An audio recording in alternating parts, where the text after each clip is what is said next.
வணக்கம். நான் ஸ்ரீரங்கம் ரவி உங்களோட பேசிகிட்ருக்கேன். இது அக்டோபர் மாதத்திற்கான பலன்கள். இந்த மாதத்தில் பார்த்தா நிறைய கிரக மாற்றங்கள் நிகழ்கின்றன. அதாவது 3ஆம் தேதி, அக்டோபர் 3ஆம் தேதி புதன் துலாம் ராசிக்குள் பிரவேசிக்கிறார். அதற்கப்புறம் அக்டோபர் மாதம் 16ஆம் தேதி சுக்கிரன் கன்னி ராசிக்குள்ளே போகிறார். அக்டோபர் மாதம் 17ஆம் தேதி மாத பிறப்பு, அதாவது சூரியன் துலா ராசிக்குள் போகிறார். அதுக்கு பிறகு மீண்டும் முக்கியமான ஒரு விஷயம், 19ஆம் தேதி அதிசாரம்னு சொல்லுவோம். குரு வழக்கமாக ஒரு மாதம் இருக்கிற குரு 19ஆம் தேதி அன்று கடகராசிக்குள்ளே வராரு. இவர் கிட்டத்தட்ட 5ஆம் தேதி டிசம்பர் வரைக்கும் இருக்கார். இப்போது 19ஆம் தேதியிலேருந்து இவர் கடகராசிக்குள் வருகிறார். இது ஒரு முக்கியத்துவம் வாய்ந்தது. அதற்கு பிறகு மீண்டும் 25ஆம் தேதி, அதாவது 3ஆம் தேதி தொடங்கி 25ஆம் தேதி வரைக்கும் தான் புதன் துலாத்தில் இருக்கிறார். அதிலேருந்து விருச்சிகத்துக்கு மாறிவிடுகிறார். அப்போ இவ்வளவு மாற்றங்கள் நிகழ்கின்றன. இதெல்லாம் முக்கியமான மாற்றங்கள். இதை உங்களுடைய அண்டர்ஸ்டாண்டிங்காக நான் 2 பகுதியாக சொல்கிறேன். ஒவ்வொரு ராசிக்கும் கிட்டத்தட்ட 15ஆம் தேதி வரை என்ன பலன், 15 தொடங்கி 31ஆம் தேதி அக்டோபர் வரை என்ன பலன் அப்படிங்கிறது விரிவாக பார்க்கலாம்.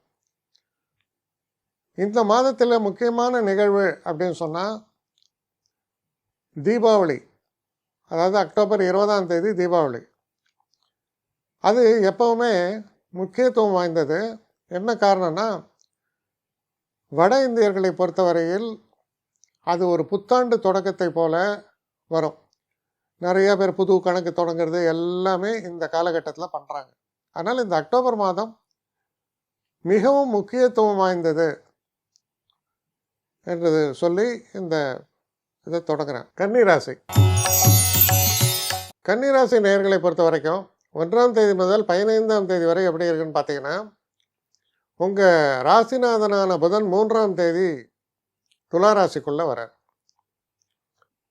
நல்லதா? ராசியில் இருந்தாலும் நல்லது, 2ஆம் இடத்தில் இருந்தாலும் நல்லது தானே? நல்லது தான். முக்கியமாக தன வரவுக்கு சில பேர் பேச்சு தொழிலாக வச்சுருப்பாங்க. அவங்களுக்கு ரொம்ப சந்தோஷத்தை தரக்கூடிய ஒரு காலமாக இருக்கு. படிக்கக்கூடிய மாணவர்களுக்கு குறிப்பிட்டு சொல்கிற அளவுக்கு வெற்றி, ஒரு ரெகக்னேஷன், நல்ல ஆப்பர்ச்சுனிட்டிஸு இதெல்லாம் கிடைக்கும். தனவரவு நிச்சயமாக நல்லபடியாக காமிக்கிறது. சில குறிப்பிட்டு சொல்லக்கூடிய மாற்றங்களும் நிகழ்வதற்கான வாய்ப்புகள் மிக அதிகமாக தான் இருக்குது. ஆனால் நல்ல நேரம்தான்.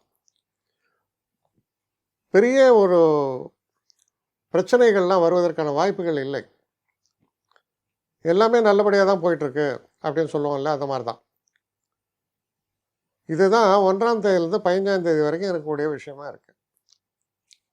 ஆனால் 15ஆம் தேதியிலேருந்து 31ஆம் தேதி வரை பாருங்கள், நிறைய குறிப்பிட்டு சொல்கிற அளவுக்கு மாற்றங்கள்.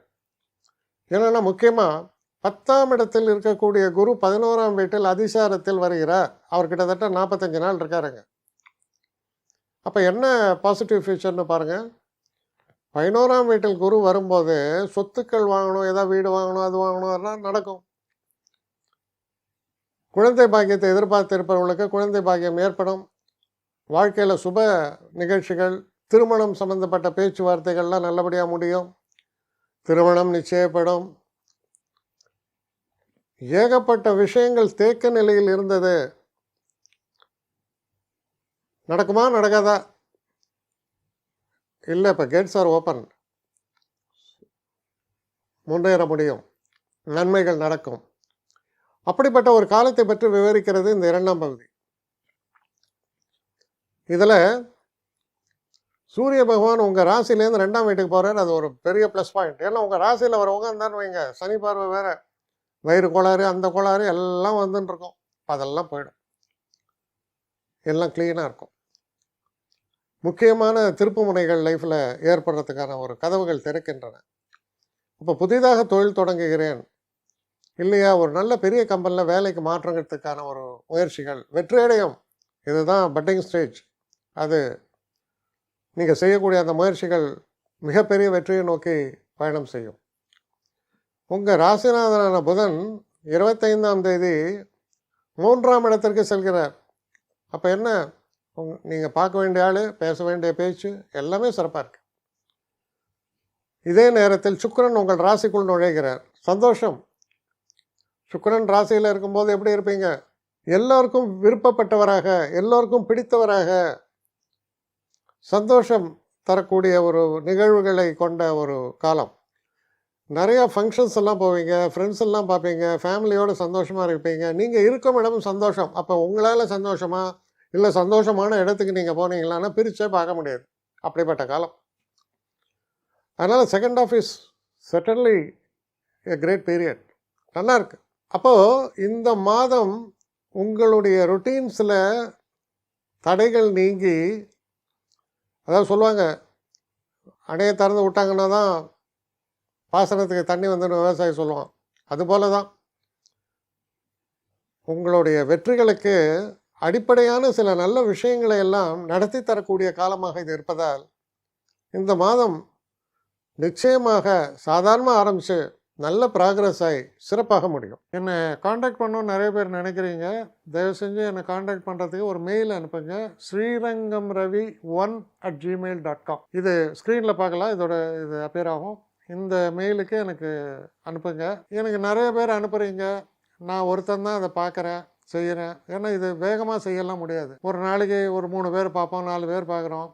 அதனால் கொஞ்சம் டிலே ஆகுது. கட்டண சேவை தான். இந்த கட்டணத்தை செலுத்திய பின்பும் கிட்டத்தட்ட ஒரு 5-6 நாள் ஆகும். சில பேர் நினைக்கலாம் கட்டணத்தை செலுத்தின உடனே அடுத்த நாளே பார்க்கணுன்ட்டு. அப்படி என்னால் முடியல. கொஞ்சம் பொறுமையும் நிதானமும் தேவையும் இருப்பவர்கள் நிச்சயமாக காண்டாக்ட் பண்ணுங்கள். என்னுடைய பெஸ்ட்டு சர்வீஸு உங்களுக்கு கண்டிப்பாக உண்டு. வணக்கம்.